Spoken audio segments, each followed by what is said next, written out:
Looks like someone's been busy. You sent us a ton of stuff about this this new Hunyuan video thing, Tencent's AI video generator, and you want the full deep dive treatment. Well, okay, let's do it. We've got YouTube tutorials, official website stuff, even someone's whole blog post about like how to get the thing running. You're not messing around, huh? You want the real deal, not just the hype.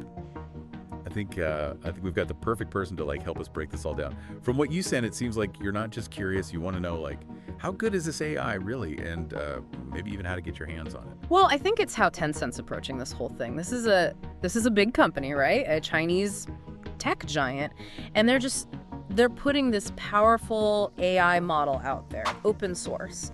It's a bold move, especially when you look at like a lot of other AI video companies. They're keeping their tech very, very secret. Okay, open source. For those of us who don't speak fluent code, what does that actually mean for this AI? It means anyone can get in there and tinker with the code, not just use it, but actually see how it works, change it, build on it. So it's kind of like releasing the blueprints and saying, hey world, let's all make this thing even better. Exactly. Yeah, it's not just about making some cool videos. It's about like building a whole community around this AI. Okay, that's a pretty cool, pretty different approach. Yeah. I got to ask though, there's this word that kept popping up in all these sources, uncensored. Some of those YouTubers are getting pretty excited about that. What's the deal? Yeah, that's another thing that makes this Hunyuan video kind of unique. They're really pushing it as a tool for like unrestricted creative freedom, which you don't see a lot of in the AI world, especially for video. So no more AI, like Right. looking over your shoulder, making sure you're being good. That's got to be a dream for some artists, right? But maybe a little bit of a headache for the folks who worry about, what people might do with all that freedom. Yeah, you're right. There's always two sides. But just from a purely creative standpoint, it's interesting, right? It means artists, developers, they can push the limits, try new things without having to, worry about some filter shutting them down. Okay, less restrictions, more creative freedom. I'm listening, but I got to ask, how good are the videos, really? I took a peek at some of the examples on Tencent's website, and wow, they look pretty incredible, like really realistic. Yeah, it's pretty impressive, and it all starts with a text prompt. You just describe what you want to see, and the AI takes over from there. Part of what makes it so good is just the scale of this model. It's massive, 13 billion parameters. That's a lot of processing power. Okay, 13 billion. My brain's already hurting. But I guess that translates to like better quality videos. Definitely. And it's not just about, raw power. There's some really interesting tech going on under the hood, like this 3D VAE architecture that helps to make the motion, the movement in the videos super smooth and consistent. And then there's this MLLM text encoder that allows the AI to understand the meaning behind your words, the context. So it's not just like spitting out random pixels, trying to figure out what you actually want. Right, exactly. And that's what gives you those really coherent, really interesting visuals. We're talking videos up to 720p resolution, pretty high def, and it can make them super fast, like a minute and a half for a short video. That's faster than I can make a cup of coffee. But it's not just about like photorealism though, right? I saw they were doing different styles, different looks. Oh yeah, for sure. In the examples you sent, there was everything from like Disney Pixar kind of animation to these stylized landscapes, even a war scene. Yeah. Very, very different looks. Okay, there's this one feature I have got to ask about. It sounded like magic almost when I saw it. Video to video. You upload a reference video, and then the AI just makes a new one that matches the movements. Oh. How is that even possible? That's one of the really cool things about these models, how well they can learn and adapt. Think about the possibilities, right? You could take a clip of, say, someone dancing, and then have the AI generate a whole new character doing those exact same moves, or turn like real-life footage into something totally fantastical. All right, you officially blew my mind. But let's talk like practicality here. All this amazing tech, how much does it cost to actually use this thing? Yeah, that's where things get a little tricky. There's a couple of ways to go about it, each with, its own pluses and minuses. Okay, hit me with it. I bet our listeners dying to know how to get their hands on this AI magic. So option one, direct access through Tencent's website. They have a subscription. It's about $10 a month. It's $10, Yeah. not bad, but come on, there's got to be a catch. You know it. Seems you need a Chinese phone number to sign up. So that plus 86 country code might be a problem for some folks. Not exactly global then yet. Right. And even if you get past that, the subscription only gives you a certain number of videos each month. Okay, how many are we talking? Looks like it's about 12 videos for the basic plan. So $10 for a dozen videos, that feels a little, I don't know, stingy, maybe. Well, that's where option 2 comes in. There's this third-party platform called Fowl.ai that gives you access to Hunyuan video. They've got a free trial, limited generations, of course, just 2 videos to start. Seems like a good way to try before you buy, right? And then after that, it's paper generation. And from what I saw, it might actually work out to be cheaper than going direct through Tencent. Free trial, I love those. And paper generation, that's pretty flexible, especially if you're just starting out. Exactly. And then for the real tech-savvy folks, there's a third option. Let me guess. We're installing this thing ourselves, like on our own computers. You got it. That YouTube tutorial you sent, it's very detailed, walks you through the whole process. But fair warning, you're going to need some serious computer power. Oh, I bet. We're talking like a spaceship disguised as a desktop, right? Pretty much. You're going to need a really good GPU. That's the graphics card. Ideally one with 16, even 24 gigabytes of VRAM, like the kind of stuff you see in gaming rigs or really serious video editing setups. Okay, so not exactly something everyone just has lying around, but hey, at least they're being upfront about it, right? And that's what I like about the open source community. Everyone's willing to help each other out. The YouTuber who made that tutorial, he was even offering to like troubleshoot any errors people might run into. Okay, so we've covered the basics, the good stuff, even the sneaky ways to get access to it. But I got to ask about the elephant in the room, the limitations. One of the articles you sent was pretty critical, pointed out some flaws, some quirks.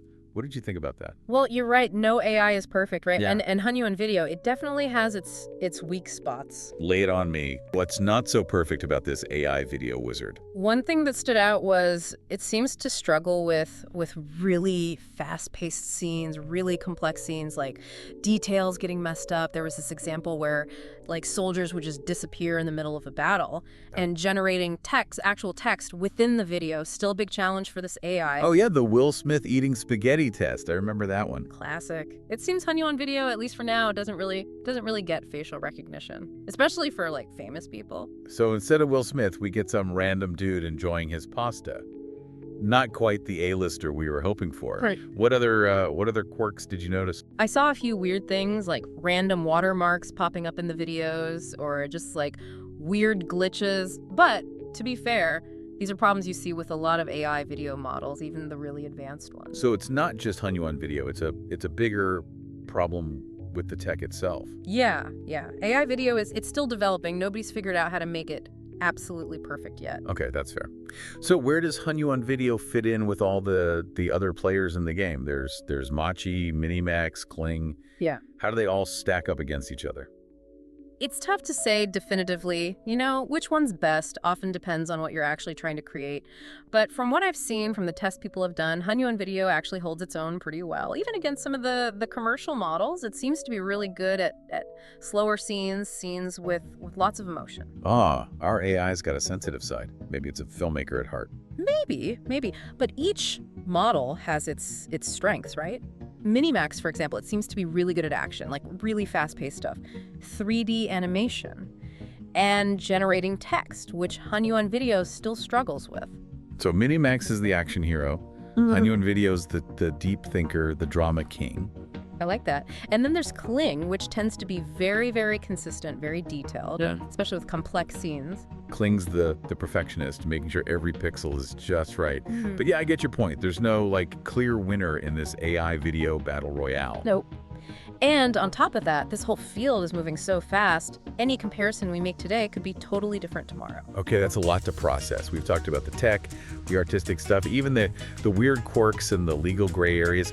But before we go any deeper, I want to bring it back to you, dear listener. What are your thoughts on all this? Are you excited? Are you a little worried? Are you already dreaming up your first Hunyuan video masterpiece? We want to hear from you.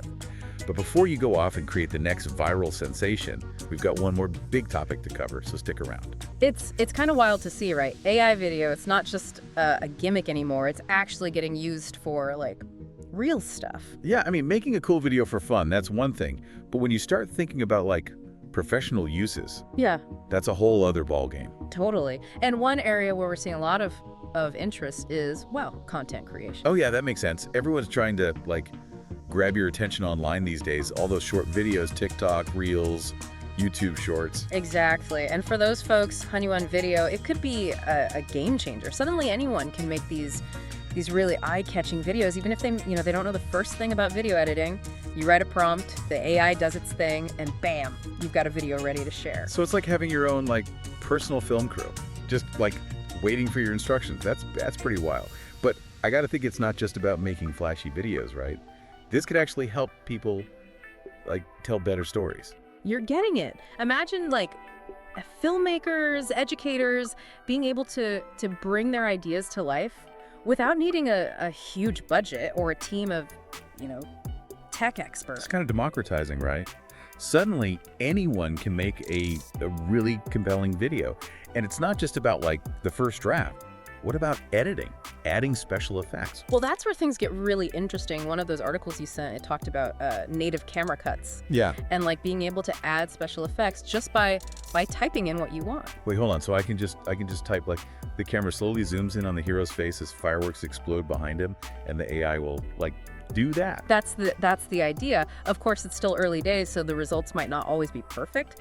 But if they can get this level of control really reliable, man, that changes everything. No more spending hours wrestling with editing software. I just tell the AI what I want, and it handles all the tech stuff. I like the sound of that. But let's zoom out for a second. What about applications beyond social media, amateur filmmakers? What about more professional uses? Oh, the possibilities are huge. I mean, marketing and advertising, they're already looking at how to use this stuff to personalize ads, create product demos, even generate entire ad campaigns. Now that you mention it, I have seen some ads lately that look kind of AI-ish. Yeah. Makes you wonder about, the ethical implications. Targeted advertising is already kind of creepy. Imagine AI making it even more targeted. Good point. Yeah. As this tech gets more powerful, it's really important to talk about how it's used, the consequences, the good and the bad. Right. We can't just jump into this new world without thinking about the bigger picture. But on a more positive note, I saw some really cool applications in healthcare and education. Yeah, totally. Imagine using AI to create really realistic simulations for training doctors. They could practice complex surgeries in a safe virtual environment before ever, operating on a real person. That's amazing. Or students, right? Instead of just reading about history, they could experience it. AI could make history come alive. Exactly. And those are just a couple of examples. We're really just scratching the surface here. Okay, I'm officially sold. But even with all this potential, there are still some hurdles to clear, right? One of the articles is talking about this thing called prompt engineering. Sounded kind of complicated, like learning a whole new language almost. It kind of is like that. Prompt engineering, it's all about figuring out exactly how to talk to the AI to get the results you want, and it's not always easy. It's like trying to explain your dream to someone who's never been inside your head. You got to be so specific, use just the right words. Right, you gotta think ahead, anticipate how the AI might misinterpret things. Use clear language, simple language. Otherwise, you might end up with Will Smith eating, well, who knows what. Right. Got to keep that AI on track, focused on the spaghetti. So it takes practice, basically, to learn how to talk to these AI models. It does. But the good news is some of these platforms are starting to add features to help people write better prompts. Yeah, on Tencent's website, I saw they mentioned a smart prompt builder. So it's like an AI assistant to help you talk to the other AI. That's pretty meta. It is kind of meta, yeah. But it shows that, the developers, they get it. They understand that prompt engineering, it can be a real challenge. They're trying to make these tools easier to use. Makes sense. Yeah. I mean, not everyone's a coding whiz or a poet, right? But speaking of accessibility, that's another big question, isn't it? Who can actually use this technology? Yeah. Right now, it seems like there are still some barriers.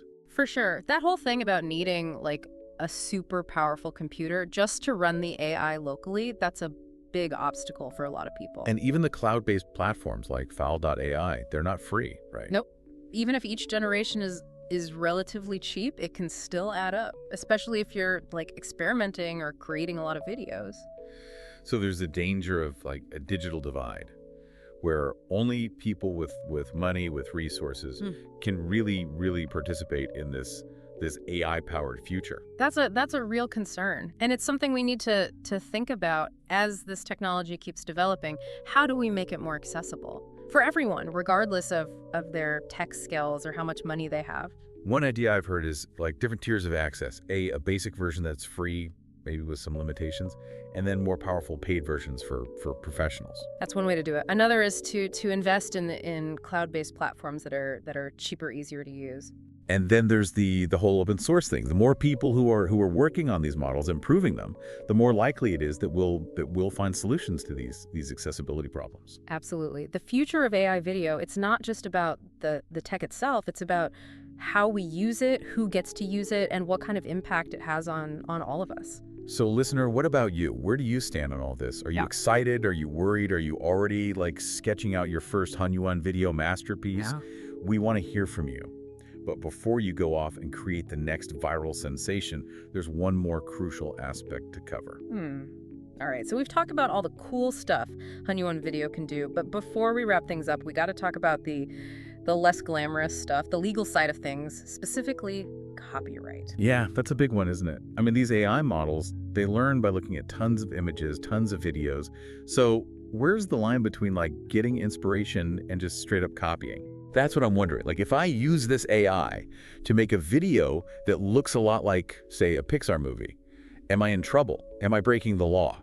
It's kind of complicated. The laws around AI and copyright, they're still being figured out. There's no easy answer. Some people say AI-generated content, it's transformative. It takes those existing works but builds on them to create something totally new, and that would be fair use.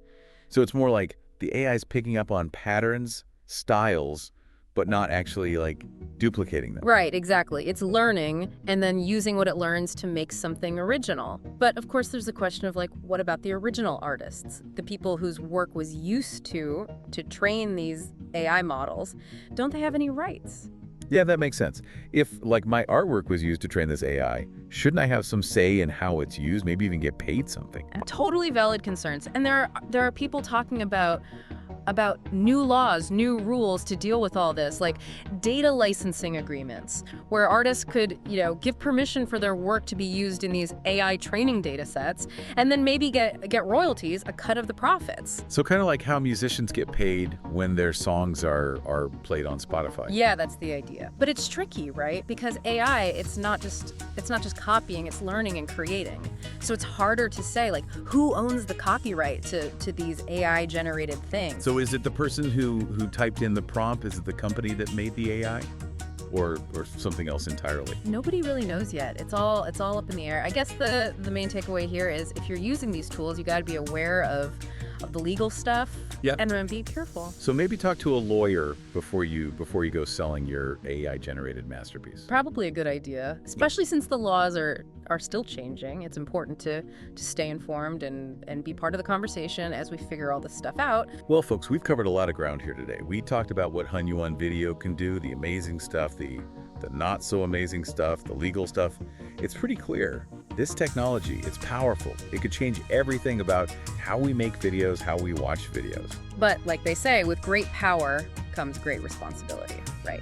You got it. It's up to all of us to use these tools responsibly, ethically, and to think about the bigger picture. And who knows, maybe you, dear listener, maybe you'll be the one to create the next big thing in AI-generated video. Well, possibilities are truly mind-blowing. So go out there, experiment, create. Don't be afraid to push the limits. And when you do, send us what you make. We always love seeing what people are coming up with. And hey, maybe your work will inspire our next deep dive. Thanks for joining us.